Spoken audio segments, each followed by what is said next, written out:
Ciao a tutte le videoamatrici e ai videoamatori di Senza Fissa Dimora e benvenuti in questo nuovo video. Ci aspetta per ottobre una grandissima trappola.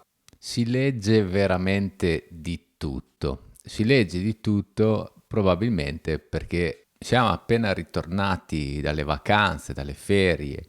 Durante questo mese di agosto ci hanno martellato con tutto il suo contrario, ma noi siamo ancora in questa mentalità bella rilassata e quindi le notizie viaggiano e passano indisturbate, anche le più vere o le più verosimili. In molti abbiamo il dubbio che giornali, giornaletti e giornaloni, media, mainstream, giornalisti, insomma tutti quelli che ci vorrebbero informare, noi dall'altra parte, in molti, abbiamo il dubbio che ci diano la verità molto spesso col contagocce e in altre occasioni, come questa di questo mese di agosto, invece le sparino tutte e tutte quelle possibili e immaginabili. Ma è tutto vero?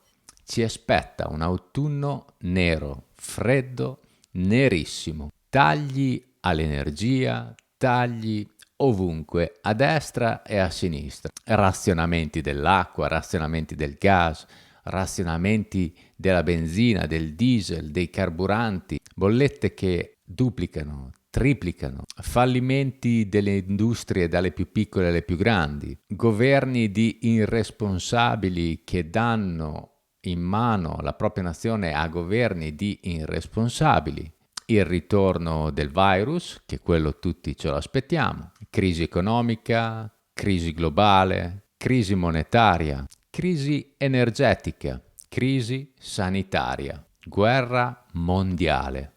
C'è chi poi preannuncia la fine dell'euro, c'è chi dice che sarà la Germania a uccidere definitivamente l'euro, uscendone lei per prima. C'è chi fa notare che la Francia razionerà il gas per darlo alla Germania e allo stesso tempo minaccia tagli se i cittadini non faranno i bravi. Un discorso già sentito. Insomma, scarsità d'acqua d'estate e scarsità di neve d'inverno, tempeste in arrivo e tante docce fredde. Ma è tutto vero? Una delle poche lezioni che ho imparato di economia, nonostante l'economia non mi piaccia, nonostante non mi sia mai appassionato veramente e nonostante non abbia mai frequentato corsi, università, nonostante non abbia appunto nessuna preparazione di economia, una cosa però l'ho capita lo stesso, che anche se si rompono le uova oggi, le conseguenze le paghiamo di solito con delle tempistiche molto lente. Cioè, quello che stiamo vivendo adesso probabilmente è una conseguenza, difficilmente si può dire se sia diretta o indiretta, ma si può presumere che sia una conseguenza forse dei primi lockdown, o meglio delle prime decisioni politiche a partire dal 2020, primi mesi, per arrivare forse alla fine del 2020. E quello che stiamo vivendo adesso, nella fine del 2022, probabilmente è una conseguenza di quelle decisioni scellerate delle classi politiche e imprenditoriali. Un'altra cosa che invece mi sembra molto più chiara è che da parte dei media ci sia la volontà di narcotizzare la classe media e narcotizzarla appunto a suon di anestetici. Cosa intendo dire per anestetici? Beh, è una tipologia di notizie che sostanzialmente ti destabilizzano, cioè non riesci bene a capire se ti stanno prendendo per il culo oppure se invece è una minaccia. Cioè se ti stanno dicendo, esponendo uno scenario verosimile o se lo scenario che ti stanno esponendo verosimilmente è una conseguenza diretta dei tuoi comportamenti. E tutto ciò avviene proprio nel momento in cui le persone sono più rilassate, cioè in vacanza. Fu così anche un po' per la crisi del 2008. Gli esempi poi italiani delle decisioni prese in pieno agosto, magari a mezzanotte del 15 di agosto, tutti ce le ricordiamo. Le famose leggi ad personam di un certo personaggio che è stato 20 anni e lo è ancora tra i più influenti per quello che riguarda la politica italiana, ha dato lezioni a tutti, sempre che poi non si vada indietro nella storia e ci si accorga che invece lui aveva preso lezioni da altri.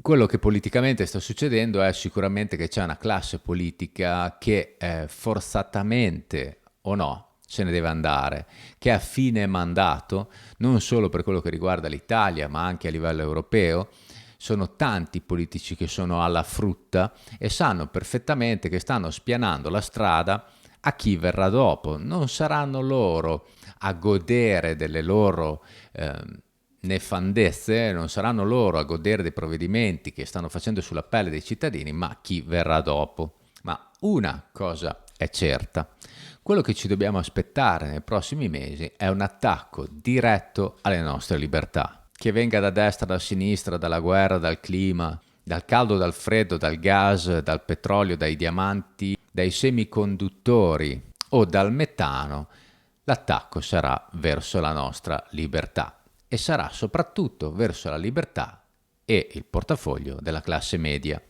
Come tutte le crisi economiche sono destinate a passare, quindi distruggono una parte della classe media, la impoveriscono, ne limitano fortemente il potere d'acquisto e poi svaniscono e ridanno, tra virgolette, ossigeno alla stessa classe media. Quello che invece non sta succedendo è che si ritorni sui propri passi per quello che riguarda le restrizioni delle libertà personali. Quelle invece sembrano fare un gran comodo a tutti. Un governo sostanzialmente le attua e quello che viene dopo ne approfitta.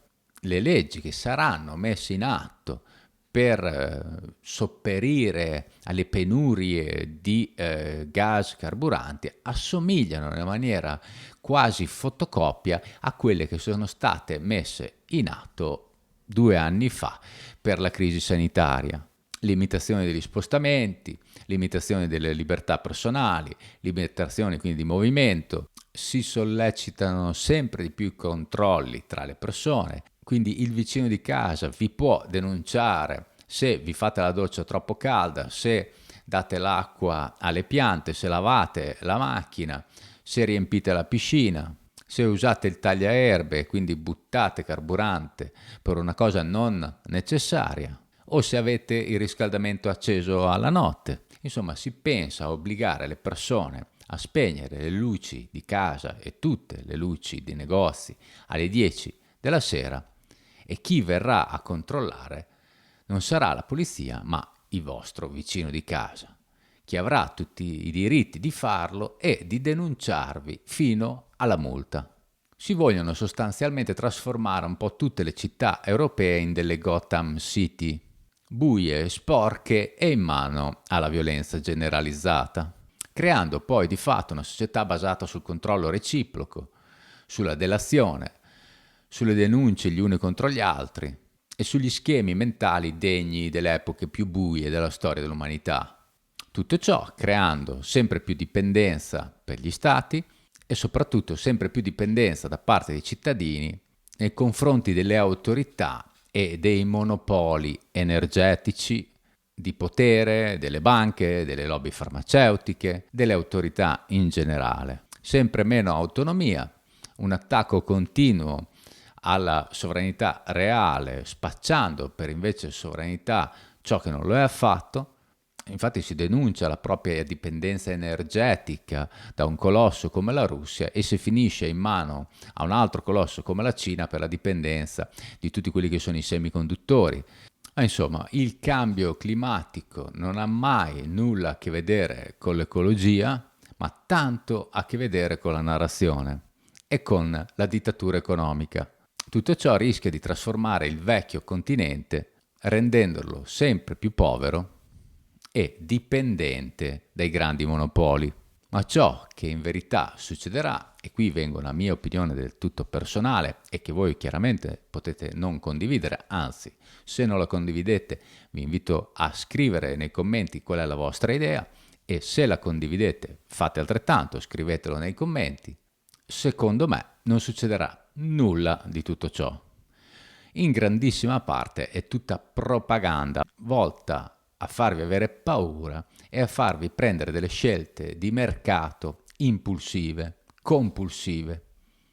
Non ci sarà una crisi energetica, né la fine del mondo per colpa di Putin o di Zelensky. Non finirà il mondo neppure per colpa del vostro diesel, né Greta ci salverà tutti dalla catastrofe o da una nuova glaciazione. Insomma, non ci sarà quasi nulla di quello che dicono come lo raccontano. Tutto, infatti, sempre secondo me, è molto lento, molto graduale. L'unica cosa che stanno veramente accelerando è l'attacco alle nostre libertà e a quelle che dobbiamo guardare bene. La nostra attenzione deve essere nel mantenere alta la guardia e proteggerci da questi personaggi che l'unica cosa che gli interessa è il controllo su di noi, creando di fatto delle crisi artificiali. Tutto con la sempre buona scusa di proteggerci, imponendo anche sempre più Stato, ma inefficiente, e sempre più corporativismo, ma molto invasivo.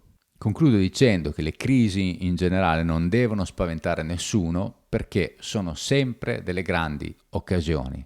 Tutte le più grandi opportunità si hanno dopo o durante le crisi. Si deve solo capire come sfruttarle, individuare bene quali sono gli scopi nostri, non i loro, ignorare la propaganda, prevedere magari qualche mossa e reagire di conseguenza.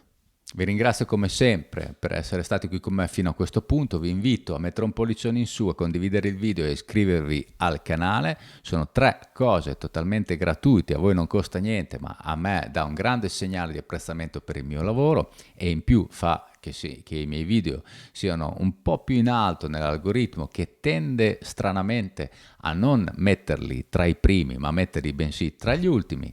Se invece avete tratto qualche buon insegnamento da questo video e volete contribuire e sostenere il mio lavoro col canale video, con un libro che uscirà tra pochissimo e con i miei corsi che metto online regolarmente, potete fare una donazione sfruttando i link che trovate in descrizione di ogni mio video. Grazie a tutti e alla prossima.